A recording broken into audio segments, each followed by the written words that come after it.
예, 오늘 기쁘고 즐거운 또 성탄절 주일 새벽입니다. 오늘 새벽에 오신 여러분을 환영하고 축복합니다. 우리 인사 한번 나누겠습니다.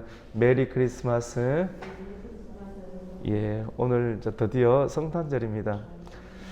2000년 전에 우리 예수님께서 이 땅 가운데 오셨습니다. 그날은 분명 과거의 사건이지만도 우리 예수님은 영원하신 분이시기 때문에 그날을 기념하는 오늘 우리의 마음을 열고 또 믿음을 열고 소망을 열고 또 사랑을 열어서 예배를 또 진심으로 믿음으로 드릴 때 주님께서는 우리 한 사람 한 사람에게 찾아와 주셔서 크고 귀하고 또 아름다운 은혜를 오늘 우리 아침부터 또 온 하루 가운데 하나님께서 역사를 해주실 줄로 믿습니다. 오늘 마태복음 2장 말씀을 통해서 경배를 드리는 성탄이라는 제목으로 우리가 은혜를 받고자 합니다. 성탄 때는 경배를 드려야 됩니다. 경배가 어떤 것인가를 우리가 또 말씀을 통해서 우리가 은혜를 받고자 하는데, 예수님은 2000년 전에 오셨고 또 유대 땅 베들레헴에 오셨습니다. 수도 예루살렘이 아닌 베들레헴. 왜 그러냐면 하나님께서 그렇게 성경에 베들레헴 땅을 통해서 예수님께서 오시겠다라고 이사야 선지자를 통해서 말씀을 하셨고 또 그 말씀대로 예언대로 그대로 또 성취하신 것을 우리가 또 보게 됩니다. 예수님께서 오신 때는 상황이 좋은 때가 아니었습니다. 사회적으로, 경제적으로, 정치적으로, 종교적으로 완전히 캄캄할 때 빛으로 오신 예수님이란 말을 쓰잖아요. 왜 빛으로 왔습니까? 가장 암울할 때, 천지를 예수님께서 창조하실 때도 가장 암울할 때, 모든 것이 흑암 가운데 있을 때 빛이 조금도 없는 거예요. 선함이 조금도 없는, 너무나도 절박하고 암울하고 아무것도 보이지 않을 때, 소망을 그 누구에게도, 사람에게 소망을 둘 수 없고 물질 가운데 둘 수 없고 이 세상 가운데 아무런 희망을 둘 수 없고 마음을 줄 수가 없을 때, 그 암울할 때 예수님께서는 이 땅 가운데 오셨어요. 뭐 한 예로 유대 땅 베들레헴에 오시는 그때만 하더라도 유대 땅이 로마 정부에 의해서 통치를 받고 있을 때입니다. 사람은 평등하잖아요, 여러분, 맞죠? 돈이 있는 사람이 없는 사람이나 다 평등을 해야 되는데 오늘날 시대에 다 평등이란 말을 쓰고 있지만 또 평등한가요? 평등하지 못해요. 불공평합니다. 예수님 오실 때에도 로마가 세계를 다스릴 때 3분의 2는 노예였습니다. 어떤 사람은 더 많은 것을 가지고 있고 없는 사람들을 착취하고 압제하는 그런 제도적으로 노예 제도가 있고 또 성행하는 그런 시대 가운데, 계급의 신분이 있는 시대 가운데 예수님께서 오셔서 정말 하나님 나라가 어떤 나라인지를 알려주셨죠. 그리고 경제적으로도 너무 힘들었습니다. 가장 힘든, 경제적으로도 바닥을 칠 때 로마 정부에서 고용된 세리들이 백성에게 무거운 세금을 부과하고 그리고 착취하는 빌경기의 시대 가운데 예수님 오셨고, 신앙적으로도 유대 땅 그 나라는 하나님의 나라였잖아요.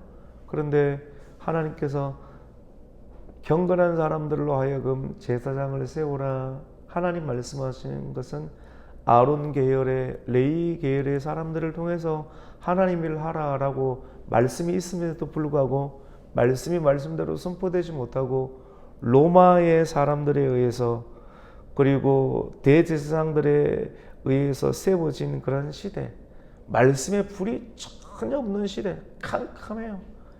건물은 있고 힘은 있고 그리고 또 사회적인 능력은 있는 것 같이 보이지만도 말씀의 능력과 말씀의 불이 완전히 꺼져버린 암흑한 시대가 바로 예수님께서 이 땅 가운데 오신 시대입니다.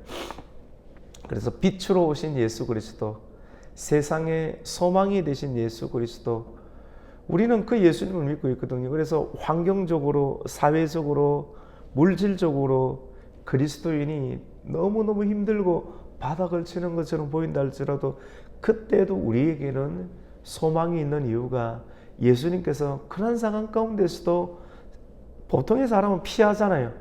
피하는데 피하지 아니하고 오셨던 것처럼 저와 여러분의 마음과 가슴과 계획 가운데 빛으로 또 오시게 될 줄로 믿습니다. 여전히 오고 계시는 것이죠.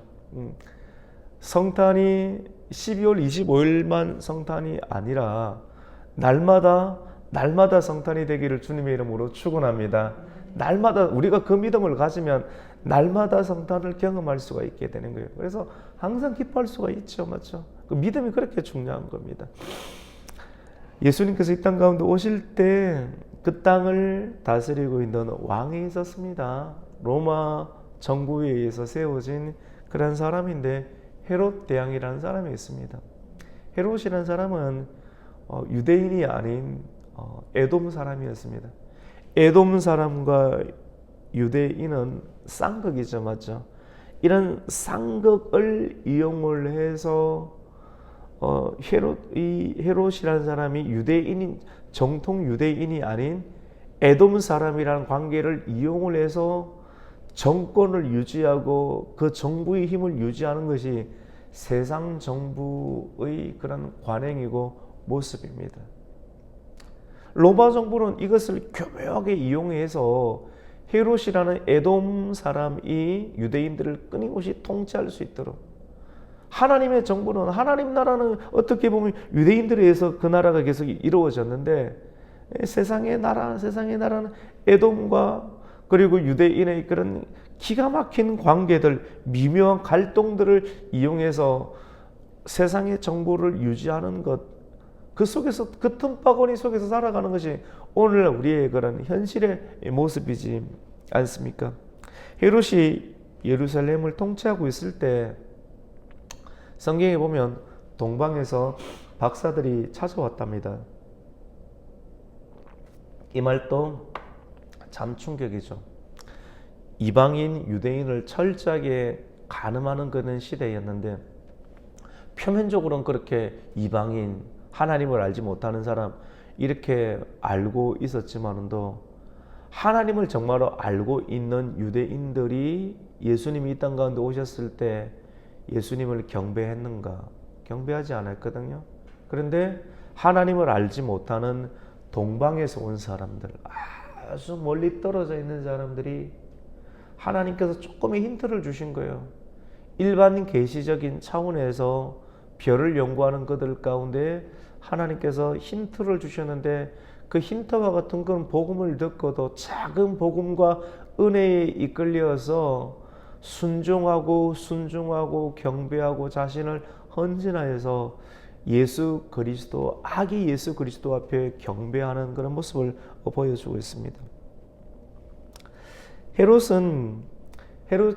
헤롯이 다스리는 때 예수님이 이 땅 가운데 오셨을 때 헤롯이 있는 왕궁은 큰 소동이 벌어졌습니다. 여러분, 가짜가 있으면 큰 소동이 일어나지 않습니다. 가짜가 판을 치는 시대 가운데 정말로 참되고 진짜 빛이 오게 되면 그 진짜 빛으로 인해서 큰 소동이 일어나게 되는 거거든요. 진짜가 나타나면 가짜는 벌벌 떨게 되고 큰 소동이 일어나게 됩니다. 여러분, 한 사람 한 사람 가운데 내 안에 예수 그리스도의 참된 능력이 있으면 그 작은 사람을 통해서 사회에 들어가게 되면 영적으로 놀라운 큰 소동이 일어납니다. 소동이 일어나지 아니하면 그것이 문제가 있죠. 우리 안에 빛이 있죠. 빛이 있으면 돈은 없고 사회적인 지위는 낮을 줄 모르지만도 우리 안에 영적인 빛, 예수 그리스도가 있으면 그 영적인 빛은 다른 사람에게 강력한 영향력을 미치게 됩니다. 왜냐하면 영적인 힘은 모든 경제와 모든 인간관계의 기초를 이루는 힘이기 때문에 영향력이 반드시 드러나게 됩니다. 예수님께서 이 땅 가운데 오셨을 때 그 유대 땅 그리고 예루살렘 땅은 왕 중에 왕이 오셨다, 메시아가 오셨다는 그 소식으로 인해서 엄청난 소동이 일어났다라고 성경은 밝히고 있는 것입니다. 오늘 본문은 메시아의 탄생을 접한 사람들의 두 가지 반응을 나타내고 있습니다. 첫 번째로는 동방의 박사들입니다. 동방의 박사들은 예수님에 관한 지식이 거의 없었습니다. 하지만 일반적인 계시에 의해서 정말로 복음이 그들에게 하나님께서 힌트와 같은 작은 힌트를 주셨는데, 동방에서 별을 연구하는 사람들이 이 별을 보고 이 별을 보자마자 그들은 기쁘게 움직였고 그 별을 보고 그 별을 보는 그 순간 이 별은 일반의 별이 아니라는 것을 그들이 알게 되었을 때, 그들은 지금까지 하고 있는 그들의 삶의 생활들, 삶에 집중하고 있는 일들, 이런 것들을 모두 모든 것을 스톱하고 그 별을 보고 기쁨을 가지고 삶을 조정하고 지금까지 하고 있는 모든 일을 멈추고 그 별이 인도하는 것으로 그의 생각과 마음과 시간 모든 것을 조정하여서 따라갔던 것을 보게 됩니다.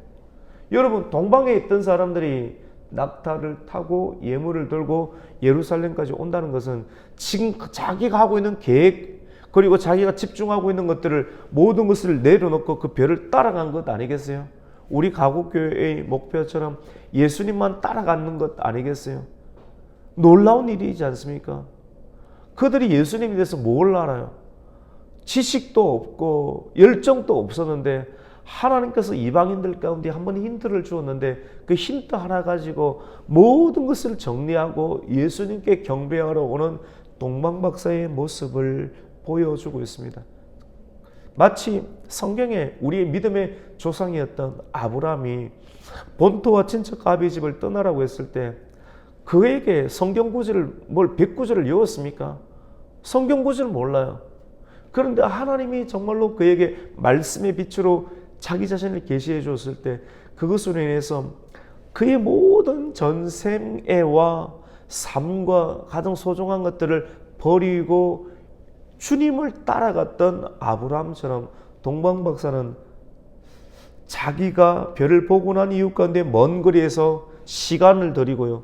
먼 거리에서 예루살렘까지 올 때 얼마나 많은 시간, 계산해보고 한번 계산기를 한번 두드려보고 움직였습니까? 감동을 받고 믿음으로 시간을 들이고, 그리고 그냥 온 것이 아니라 예물을 준비해서, 지금까지 그의 인생 가운데 가장 소중하다라고 얘기하는 예물을 준비해서 신중의 신, 왕 중의 왕에게 이 예물을 드리는 것이 최고의 기쁨인 것을 믿고 예물을 준비해서 시간을 들이고 그들의 몸을 들이면서 예루살렘까지 왔던 것입니다. 놀랍지 않습니까? 우리는 성탄절을 통해서 동방박사 세 사람, 우리가 뭐 찬송을 부르기도 하지만 야, 동방박사 나보다 훌륭하다. 그들이 그랬던 것처럼 우리는 이 성탄절 시간을 들였던 동방박사, 자기의 삶을 조정하였던 동방박사, 내 모든 자존심을 내려놓았던 동방박사, 예물을 준비해서 예수님께 드렸던 동방박사처럼 경배할 수 있는, 그런 참된 경배를 드릴 수 있는 성탄 감사주일이 되어야 할 줄로 믿습니다. 이 말씀을 받는 것만으로도 우리에게는 위로가 되지 않나요? 아, 예배를 이렇게 드리는구나, 크리스마스를 이렇게 보내야 되는구나 하는 마음을 가지게 됩니다. 두 번째로는 메시아 탄생을 접하였던 첫 번째는 동방박사 그룹이고, 또 하나의 그룹은 예루살렘에 있는 사람들의 그룹입니다. 대표적으로 예루살렘 안에는 왕이 있었겠죠. 헤롯 대왕입니다. 헤롯 대왕 주변에 그들의 지지 기반을 함께 바치고 협력하고 있는 서기관과 바리새인들과 대제사장들, 한통속이지 않습니까?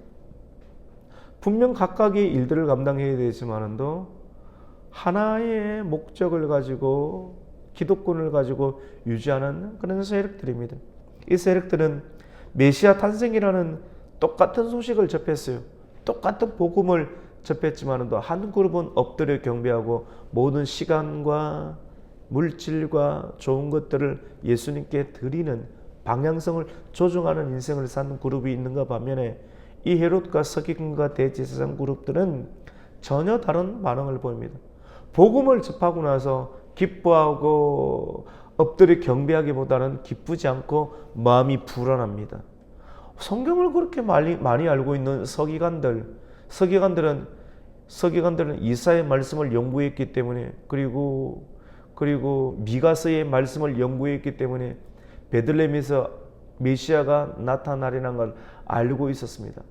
복음을 듣고 그때가 지금이구나, 듣고 내가 잘못했구나 엎드려 회개하는 시간들, 그리고 회개를 통해 참된 기쁨과 감사를 표현해야 되는데 불안하고 두렵고 떨리고, 이거 왜 이래 더 춥지? 영하 18도보다 더 추운 걸 이거 왜 그렇지?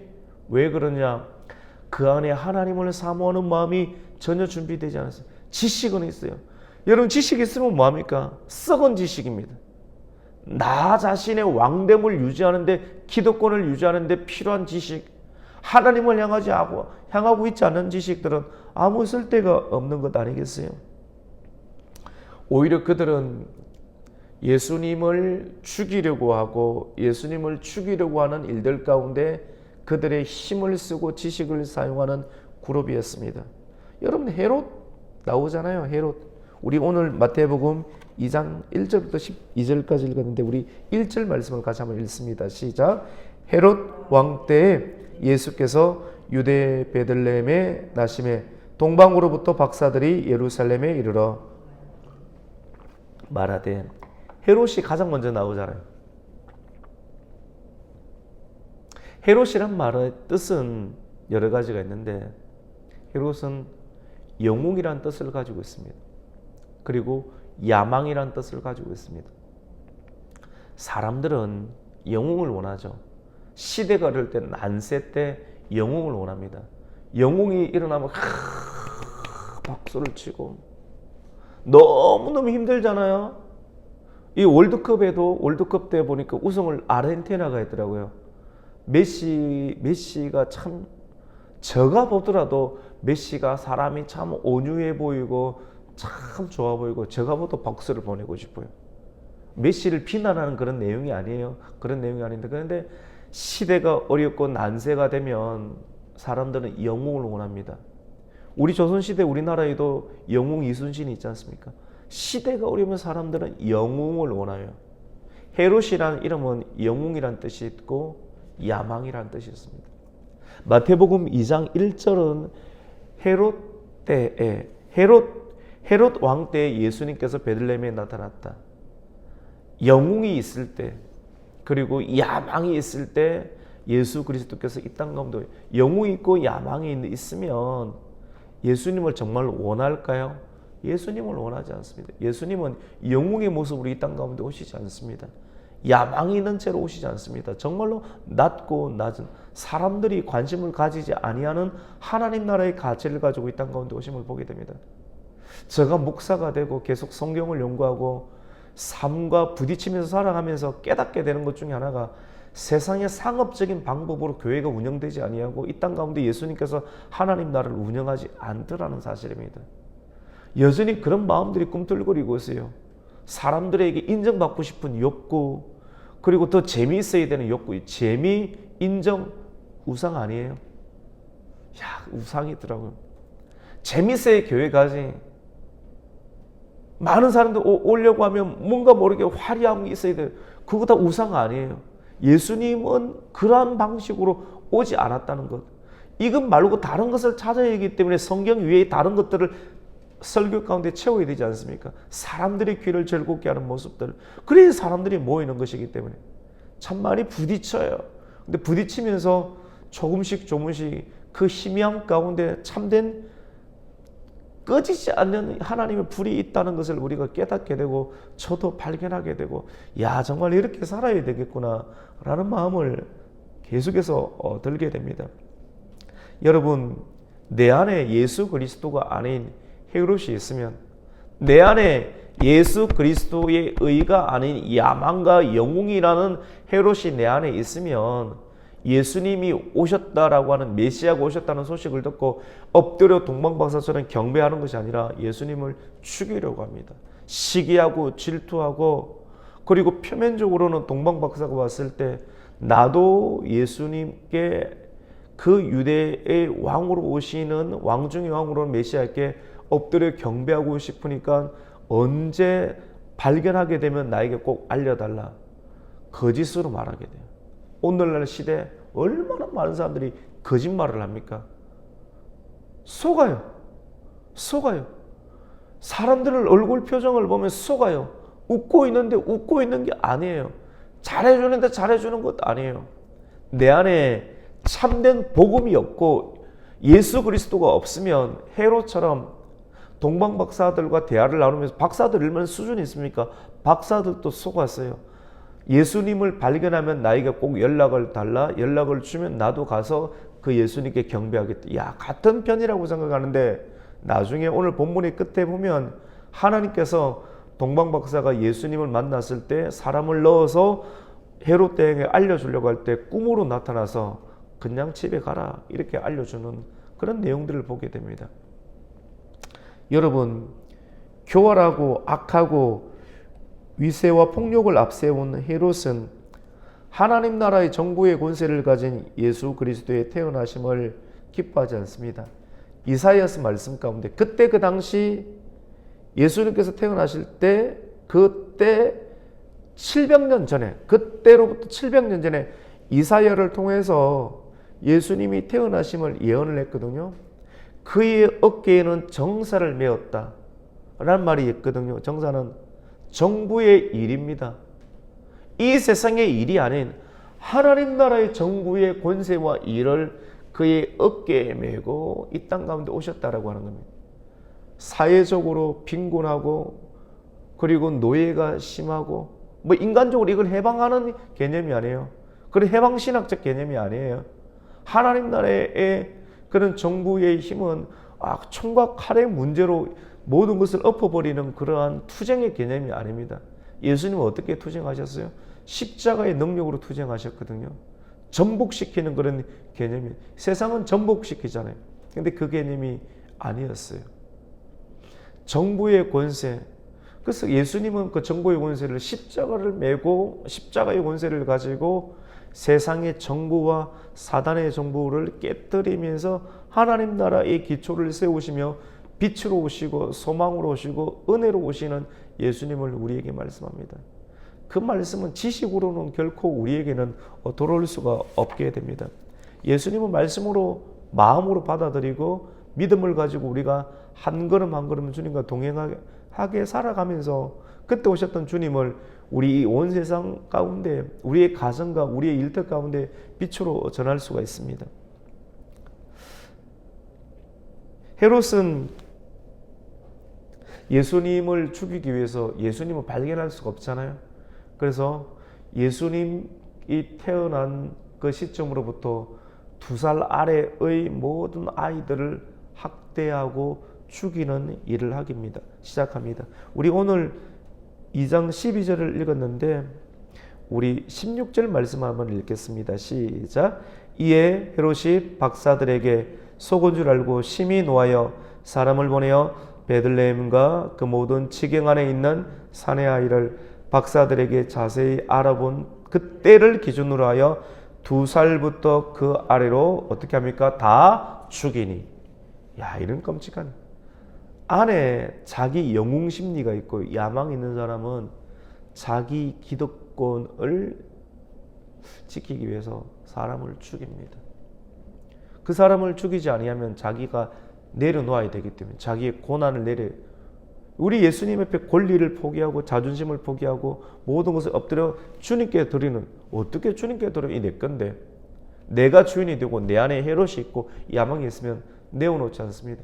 근데 주님께 내어놓으면 내가 가진 것은 조그만 시간이고 조그만 물질인데 하나님께 내어놓으면 시간을 드리면 하나님께서는 우리에게 영생의 은혜를 주시고 조그만 물질을 드리면 주님이 우리에게 물질 받아서 뭐 어떤 은행에 저축하려고 합니까?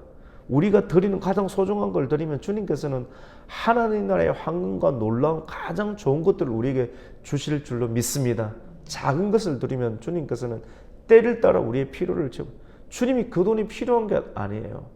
근데 우리의 마음이 어디 있는가? 우리가 정말로 소중히 여기는 것을 주님께 드리면 주님이 가지고 있는 가장 크고 좋고 아름답고 영생의 것들을 우리에게 주시는 것이죠. 그래서 제가 자주 인용하는 말씀, 잠언 22장 4절 겸손과 여호와의 경외함의 보상은 재물과 생명과 영광이니라. 자, 하나님께 드리면 재물을 주시고 영광을 주시고 생명을 주실 줄로 믿습니다. 그래서 그 신앙이 우리에게는 너무나도 필요합니다. 여러분, 그렇습니다. 오늘 성탄절입니다. 나는 어떤 부류의 사람인가? 복음을 듣고 성탄절이라는 소식을 듣고 그냥 그냥 마음 없이 그냥 예배에 참석하는 것이 아니라 동방박사처럼 자기의 시간을 들이고, 그리고 동방박사는 아기 예수님을 발견하고 노력해서 자기가 지금까지 준비됐던 모든 지식들을 동원해서 별을 따라서 자기를 조정하고 시간을 들이고, 그리고 몸을 들이고 엎드려 굽혀서 몸을 들이고 황금과 유황과 몰약을 주님께 드렸던 동방박사처럼 우리의 가장 소중한 것들을 주님께로 드리고, 그리고 나의 시간을 드리고, 주일을, 이 성탄 주일을 마음을 다해서 하나님께 드리고 예물을 준비해서 드리고 몸을 엎드려 경배하면서 하나님께 드려서 동방박사에게 주셨던 하나님의 놀라운 경배의 그 은혜를 받으시고 그들의 가정과 그들의 미래를 축복하셨던 하나님의 은혜를 동일하게 받을 수 있는 성탄 감사 주일이 되시기를 예수 그리스도 이름으로 축원합니다. 아멘. 하나님 감사를 드립니다. 오늘 헤롯과 동방박사의 그런 내용을 우리가 살펴보게 됩니다. 성탄 주일 아침 새벽입니다. 주님, 이 새벽을 주님께 드리고 말씀과 함께 시간과 또 우리의 마음과 경배를 하나님께 드립니다. 하나님, 오늘 주일을 통해서 주님께서 기뻐 영광 받아 주시옵소서. 예수님께서 사회적으로 경제적으로 여러 가지 시대적으로 종교적으로 가장 힘들 때 이 땅 가운데 빛으로 소망으로 오신 주님, 그 주님을 우리가 소망합니다. 오늘 우리 가운데 임재하여 주시고 빛으로 능력과 사랑으로 임재하여 주셔서 메마르고 가란 우리의 심령과 이 지역과 이 땅과 이 교회 가운데 하나님의 영광을 나타내 주시는 복된 주일이 되게 하여 주시옵소서. 예수님의 이름으로 기도드립니다. 아멘.